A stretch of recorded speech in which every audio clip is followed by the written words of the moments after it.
all enrich and nourish what is a very special relationship, a relationship which, as many of you know, over the years I've described as a winning partnership between our two great nations. And God damn it, don't we need this partnership to win, and win big in these troublesome times. So it's amazing to have so many friends here with us this evening. And I just want to also say that the journey that we've been on over the last year at IGF has been filled with so many wonderful moments, but for me perhaps the biggest highlight was our 5th annual UK India Week that we hosted in summer. And when I opened UK India Week, I mentioned one thing at the QE2 Centre, that this relationship is of national strategic importance, and therefore we cannot allow this relationship to become a political football or a football that is tossed around within the political arena. Not the first British Indian cabinet member.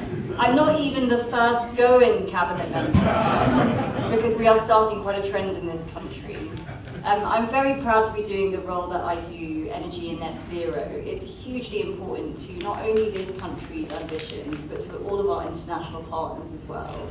And one of the things that I have found in my past work is that relationship, that living bridge that we have with India is so valuable because we share so many goals, and energy and climate change is no different. And the innovation, the people, the expertise that we bring, the finance expertise, the brilliant technologies that we are working across borders, it's hugely important to us to make sure that we can achieve our goal, that we can work so well together. I also wanted to thank the IGF for all the work that they do. It's so important, and Manoj as well. I mean, everyone I've spoken to tonight has agreed just how much of a brilliant champion and leader that you have been. So thank you very much. If we could just have a round of applause for that. But it's every single person in this room, it's all of you. It is such a wonderful community. I'm very proud to be of it as well. And I wanted to sort of tell you a story. A couple of weeks ago, I went to visit a puja that was happening in my constituency. And it was a story that I think is probably going to become quite familiar to me. A father told his son that I was the Secretary of State for Energy and Net Zero. There was a pause. He said, "Is she bringing Rishi?" The father said, "No, I'm afraid it's just here." Cue considerable disappointment. And then he said, "When I grow up, I want to be Prime Minister like Rishi." And the Prime Minister recently said that it's amazing that he's the first Hindu Prime Minister of this country, but it's even more amazing that it's no big deal. But I thought that was a great reminder that for some very little people, it is a big deal. So thank you very much and happy Diwali. When my Prime Minister was here, he talked about the living bridge. Now, a bridge, of course, is composed of many things, but what it cannot do without is the masons who put together the brick, mortar, and the stone that actually constitutes the bridge. That, ladies and gentlemen, is the Indian and UK businesses that make the bridge function, that make the bridge worth crossing, and that indeed, to take that metaphor a bit further, make the bridge worthy of carrying the weight of expectation that our long and sometimes complex history actually engenders. True relationships can have angles that look like football, and thank God it doesn't look like cricket. Let me not ask you how you think cricket's going. But certainly, if you had the opportunity to look at a relationship in the objective terms of what it should be, a bridge could be something that you look at where you crossed from, which is the past. Maybe best not to go there too much. But you can look at the future. And the future, ladies and gentlemen, is not only embodied by the fact that you have from the community of people of British Indians,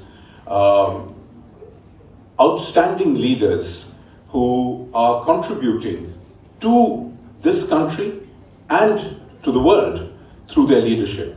the Secretary is exactly one of those, and those leaders whom I think are inspiring young people. And if I might be so bold as to disagree, I think there would be lots of young women in the UK who would be inspired by your story from all communities. So really, Madam Secretary, I think yours is a great British story too. The talent, the dynamism, the entrepreneurialism, the knowledge and the expertise that I believe will help develop that relationship between our two great countries even further in future. And I think there is much more that we can do, and I'm determined to play my part, both as a Member of Parliament and as Labour's new Shadow Secretary of State for Work and Pensions. Diwali is actually a very, very special time of the year for me personally. It was just over a week ago that we celebrated the 40th anniversary of the famous Leicester Diwali light switch on Belgrave Road, and it was once again an absolutely joyous and spectacular event. This weekend I'll be continuing the celebrations with even more delicious food, amazing dancing and singing in my own constituency. About our plans for the future, about the need for higher business investment, better productivity and better economic growth, and the Labour Party's mission to see the UK become the economy with the highest rate of growth in the G7, one of Keir Starmer's missions that he's put forward as the long-term change this country needs. Of course, a huge privilege for me in that role is working with the British Indian community, who are a starring example of the kind of hard work and ingenuity, dynamism and entrepreneurship which we need to see more of across all of the UK. If I could also just say one more thing, it is of course that as the member of the Shadow Cabinet with responsibility for trade, I'm keeping a very close eye on those trade negotiations, and I genuinely hope to see. I know that trade deals are not easy to deliver, but trade deals, if they're done right, could and I think would deliver a new age, a golden age of British-India cooperation and strength and quality of that relationship. And we are very much committed in principle on the Labour side to seeing that succeed. We know there are a few things left to do. We have our absolute commitment to continue working with the business community here in the UK to make sure that we are making sure that deal is everything that it could and should be. And I very much hope to get the chance myself to be in India at some point earlier in the next year in order to make sure we know everything that we need to know to make that a tremendous success. But finally, from me, let me just say again a huge thank you for the invitation to be with you this evening. Could I wish everyone a happy Diwali and radiance, happiness and prosperity for the future. Thank you.